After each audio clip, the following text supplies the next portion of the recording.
Many shifts will occur by the month's end.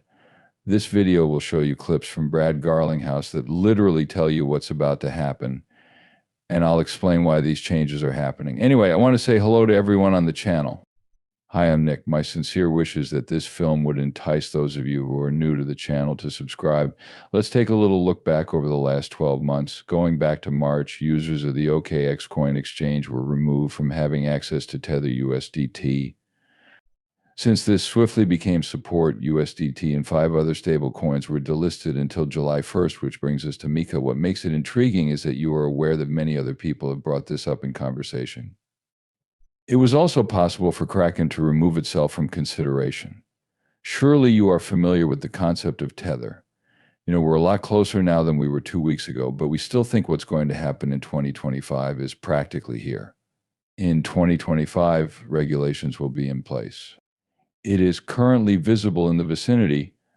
A regulatory structure is being established in other nations, and all eyes are on it. Since America has a seasoned crypto administrator on staff, they will follow suit. I keep promising that this will improve things, so this year I focused a lot of energy on Mika. The implementation of regulations in every single U.S. state will be accelerated as a result. This occurred at Coinbase on December 12th. Reputable cryptocurrency exchange Coinbase is preparing to delist Tether's USDT stablecoin from its European listing. After stable currencies become Mika compliant, Coinbase will reevaluate whether to re-enable their services. However, I find it difficult to concur that Tether conforms to Mika's demands. It seems reasonable, so I'll give it a chance. However, as we have observed with Tether, their standard beyond reviews have consistently fallen short, particularly in regards to compliance checks and transparency. But the reason I'm going into detail like this is because you can see this video from June 1st when Brad Garlinghouse mentioned that Tether isn't always safe. He is making it clear that Tether's market share is going to decline. It will come to pass. Gather all of your materials and get ready. Just so you know, he has said this before. This is the 3rd or 4th instance of this. In any case, give this a go. You've just entered the stablecoin market. There's a lot going on. The sum of all market values. Who is involved with USDC, Tether, and the other players now? I agree with you. The current valuation of the market is between $150 billion and $200 billion. Anywhere from $2 trillion to $3 trillion is what I'm estimating. So far, we have come 10 to 20 times farther than that. That by itself is indicative of vibrant and rapidly expanding markets. The second component is that the market share is likely to change a bit. Tether has taken the lead with some remote assistance. Tether is essentially a phantom dollar that is not regulated in the US. When he talks about it, he is actually warning people about this fact. Even as we speak, if we make a concerted effort to find it up, we were informed by the New York Department of Financial Services that Tether isn't necessarily acceptable. Businesses who deal with cryptocurrencies in New York are encouraged to receive a BitLicense by the New York Department of Financial Services and BitLicense. The individual in question has an extensive criminal record. Tether and Bitfinex, its sibling firm, reached an agreement with the New York Attorney General's office in 2021. Claiming that Tether fabricated information regarding his financial situation and savings. They included this claim in the settlement. As part of the settlement, they paid $1.8.5 million in damages, and the state of New York barred Tether from doing business with certain entities. Control Tether's meteoric rise to fame has resulted in the revocation of its BitLicense. This means that it is neither regulated or authorized to conduct business in New York by the state's Department of Financial Services. Rest assured, this limit is solely applicable to the Empire State.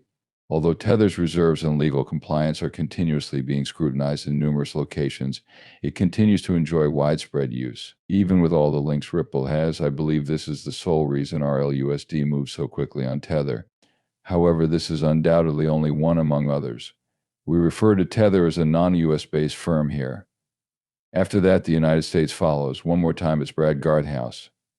As a US-based player with all the necessary licenses, he plays a crucial role in ensuring compliance first. Many of the relevant businesses, including Tether, are located outside of the United States. Truthfully, the United States is pursuing it because they feel the need to keep an eye on this.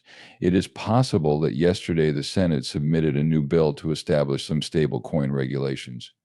When we reach this point, I will be pleased to say, hey, finally we get some momentum there. However, I predict that market will expand substantially. A US-based athlete who prioritizes compliance is, in my opinion, in an ideal position to play. I am astounded. At long last, Think Crypto One's Tony Edward and Brad Garlinghouse discussed the possibility of a stable coin which would eliminate USDC and USDT and replace them with RLUSD. Take a look at it. Before anything else, the RLUSD stablecoin, please. How is this relevant to Ripple's bill strategy? Is it something separate or does it fit into the broader scheme? Things is important to put things in context, but it's also just a little part of the greater picture. For a long time now, Ripple has been making payments using secure currency. Two of our tools are USDC and Tether. Our cash flows comprise 20% at one point, without a doubt. For that reason, we have been producing 20% of the USDC. Therefore, we are examining that. What followed was an examination of the events surrounding the banking crisis when a 7% peg in USDC was established. Since we are generating a great deal of activity, speed, and many forms of liquidity, I have come to the conclusion that there is a possibility here. We actually believed Ripple might play a role in this sector since our safety structure is so good. The RAUSD solid is where I'd like to begin. Ripple is now on a road trip as we carefully consider what's happening. It doesn't matter to them what Tether or Circle do, they've decided. Their only concern is guaranteeing that this stable coin has all the necessary components to capture a significant portion of the market for stablecoins. And I believe that by following all of Ripple's actions. If we consider the regulatory aspects, compliance evaluations, transparency aspects, and Ripple's reliance as a call, it does put them on a course to eventually dominate the stable currency market. Following that, we may plan for what Micah's crypto asset promotion and marketing initiatives entail by the month's end. December 30th is when things will really begin to heat up. You may view the entire history here. The timeline begins in 2020, but the year 2024 marks the beginning of the significant shifts. All closing procedures were finalized by December 30th and were binding on all EU-based crypto asset providers. The sale ends today. Because Mica is an excellent speed accelerator, this will have far-reaching consequences. Everything is thus subject to trade. It significantly alters the crypto rules. In addition, I believe it is important for everyone to be aware of this. Not to mention that Smoke Talk has released a crucial study. And now Tether's autumn season has officially started. Tether might have reached its stable coin market top, according to a new research on the crypto prognosis for 2025. Institutions are beginning to see that Tether is slipping from market dominance. Furthermore, this lends credence to Brad Garlinghouse's statement that Tether will indeed remain in operation. Tether would still accomplish its goals, but they will no longer be the market leader. While it held a market